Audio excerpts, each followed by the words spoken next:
Rupui tak zat veni hi keima dek mai hi kaluma mo ni hian ka sia kalok thar ta zat maya karel roron lang chu ala chang top na hian nun trobul dam chan ber chu tlantu la li suwa hian ni lei ro sum tam tak ai point pathian me siat ni hluchia tuna pokan lo ngai thla awan thate lu lem pathian chu fakin amro se alpa thatchia dila pathian fakle choi manan kan sange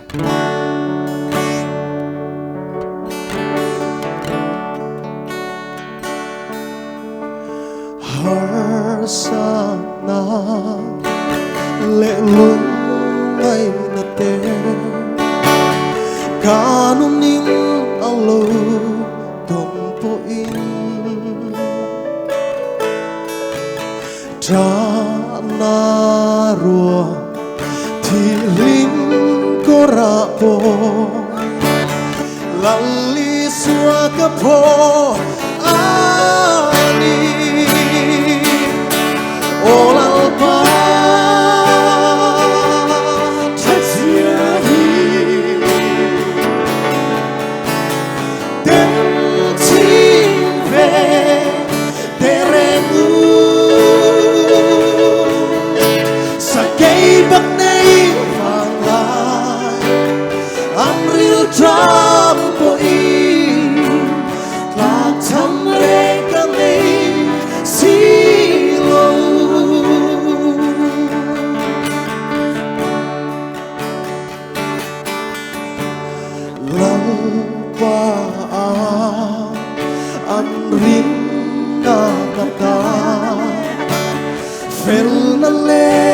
Aram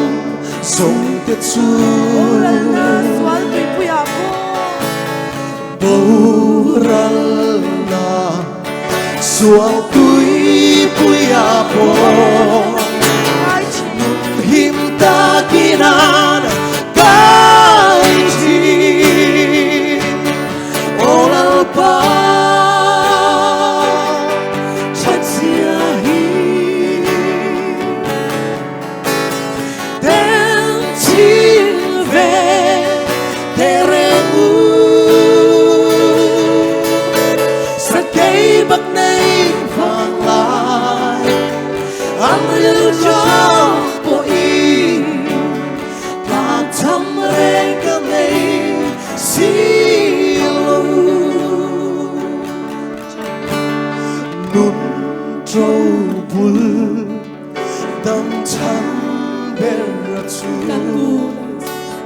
Tlantulan iswa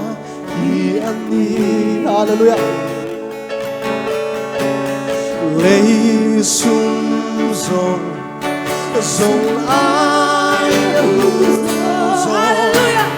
Lalpa siat nahi ani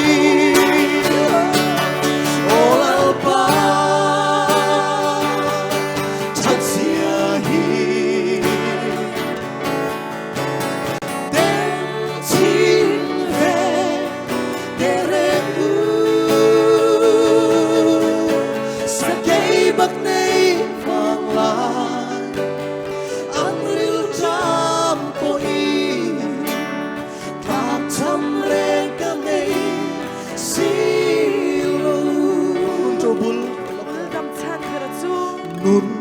trobul dam chan beratu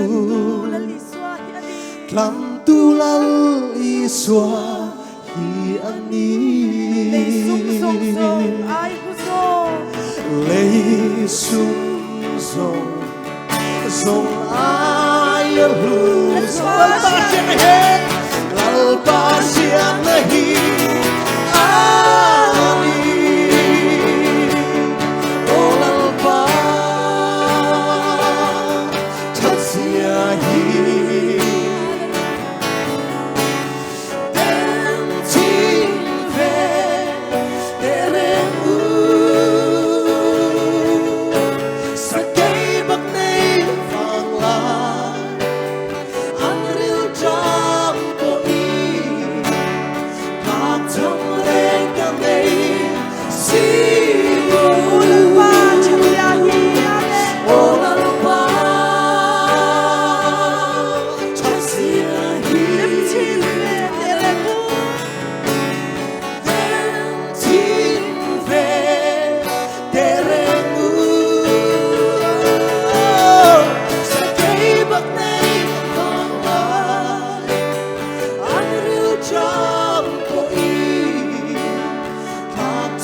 Hallelujah, lalpa, fakinam rose.